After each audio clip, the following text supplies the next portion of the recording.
It's a pleasure for me to be the first to welcome you to Los Angeles for what I'm sure is going to be quite an exciting week. It's a celebration of gaming. It's directly focused on video games. It's like a big toy box. It's like the Vegas Strip, like in a very small warehouse. It's incredibly intense. And the moment of truth for developers. Our real challenge is to take gaming to a new level. Well, every industry needs a gathering point. E3 is kind of one-stop shopping as far as finding out what's going on in the industry. To go and see the bigger picture of this multi-billion-dollar business is an important part of letting everybody know how serious everything is. What we're working on is very, very important. This is where the curtain rises. This is your moment. This is your opening. It's Broadway. It's opening night. And you're either hot or you're a flop. And where the curtain falls. This is the story of the gaming industry's biggest party. It's the story of E3. The E3 is clearly the Super Bowl, the Olympics, the World Cup, all rolled into one for the video game industry. Now you're talking.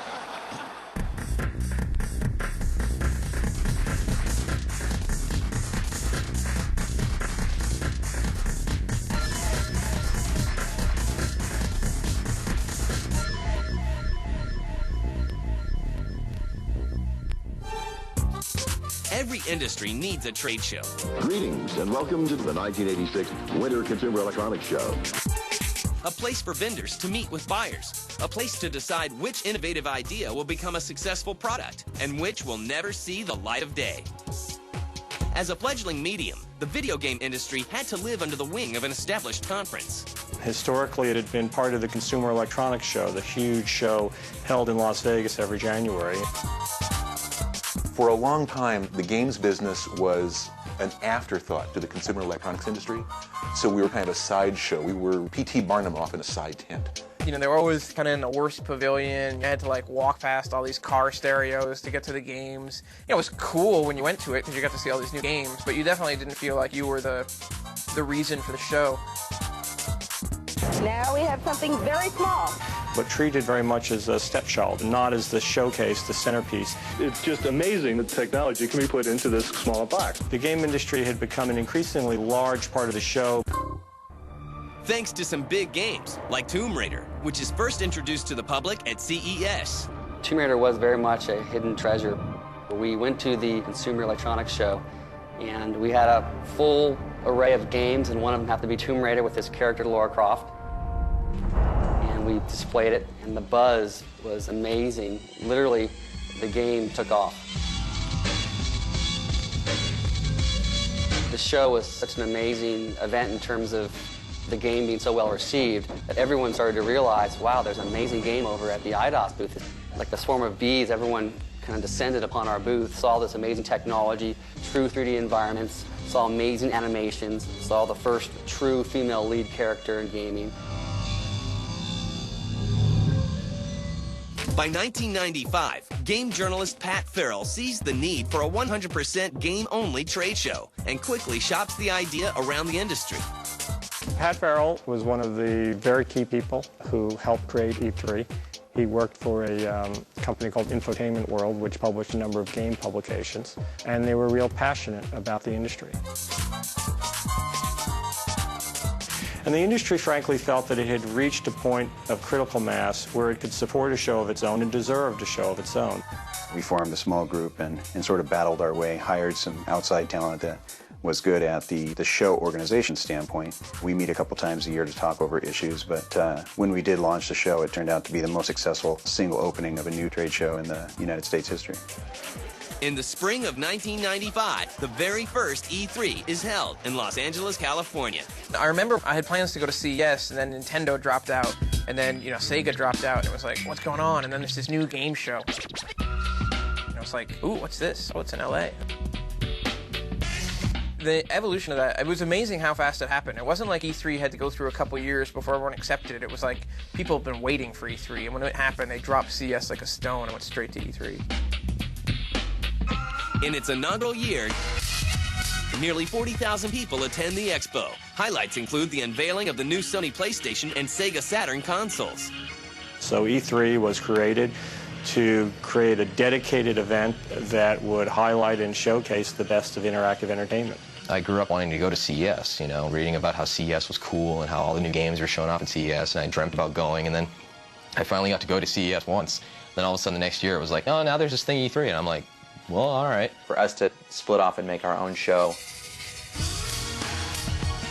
was a bold statement for video games and where video games were going at the time, and to be able to go someplace and have video games be the focus and not be kind of shoved off in these tents off the side of the real convention was really important for us at that time. I think that was big. Great, it's the best ever! Yeah! The gaming community embraces E3 as its very own, and it soon becomes the heartbeat of the industry. But it's not all business.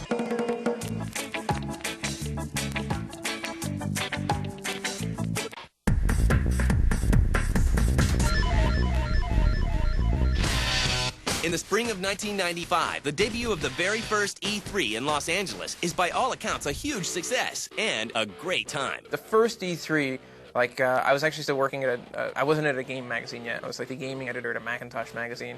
And I walked in there. You walk through the doors, there's tons of noise coming out of all the booths. There's tons of lights, there's characters walking around, and everybody looks excited, and everyone's excited to see the brand new stuff. They didn't have any OSHA regulations about noise at that time, and so, or they didn't enforce them. So you walked in, and it was just like your eardrums started to hurt. You know, just like flashing lights. You know, it's kind of trite to say it's like a drug experience, but it was. I've never done LSD or whatever, but it's probably what it's like. Just like, it was incredibly intense. In 1997, E3 changed locations, a move not popular with gamers. E3 was in Atlanta for a little while, and everybody complained, and I moved back to LA. After 2 years, E3 came back to Los Angeles, and attendance increased to over 60,000. Nearly 145 million people play computer and video games. Stakes are high, and game companies spare no expense, pouring hundreds of thousands of dollars into booths. Obviously, the money has grown, the big ka-ching ka-ching. How many people are here to see the games? People are spending more money on the booths, people are spending more money on the parties, people are spending more money on the booth babes. It's all about the money now, and it's all about getting that game into the store to please all the retailers and the press and to make an impression. And that's why to be the game of the show at E3 is a big, big deal these days. And the companies that exhibit here are dedicated to creating a presence that showcases their product, but also engages and entertains people. And it's the only trade show like it in the world. Nearly 600,000 square feet of the convention center is filled with what's new, what's hot, and what hopefully will sell. All right, step right up. We need 4 more players. More commerce and promotion take place during E3 than any other time. One of the biggest things that I remember from E3 is when Sega showed the Dreamcast. And I think that was a huge, huge deal for a lot of people at E3 to show what their game plan was, what they got coming out.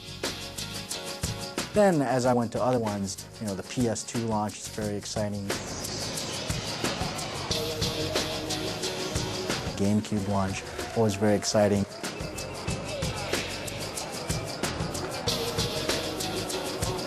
To see that rise and fall of hardware, thing like that, it was pretty fascinating to me. Yet there are always some surprises. Nintendo held a press conference at the start of E3 to unveil our lineup of games, and it was packed with about 1,000 journalists from around the world. Ladies and gentlemen, please welcome Nintendo's own Shigeru Miyamoto. And we had Mr. Miyamoto come out from the back of the audience to showcase his new game, Super Mario Sunshine. And the minute he appeared from the back of the house, you just saw the excitement on those faces. And the minute you see Mr. Miyamoto smile, it's absolutely infectious. And it was just a happy crowd to see him come out and play his new game. You can't help but be just part of the excitement. I hope you're all looking forward to Mario's next adventure. It's also a chance to check out the competition. Watch and learn something. I guess in terms of the games you get to see there, it's really cool because as a big video game fan myself, I love to see the up-and-coming games for the next year. just great to be able to try them out, hands-on, to go and play them, to talk to the developers. That's probably the thing that I enjoy the most about E3 is meeting other developers. We created technology that would allow us to get the most out of the PS2. It's part of the industry. It's an important part of the industry for marketing, for sales. PlayStation 2 worldwide shipments have now exceeded 30 million units. It's a lot of fun if you know how to approach it. And putting together a show of this magnitude is a challenge. I mean, there is so much activity that goes on during the E3 show. Between the lights, the sound, the video, we probably draw more power than, you know, most of the shows out there. In fact, LA Convention Center had to bring outside trucks in for like the last 4 because we draw so much power. A few years ago, we had an exhibitor here who told me that they had more lights in their booth than the Rolling Stones had on their Steel Wheels concert tour. And for this trade show, it's the after hours that has people talking.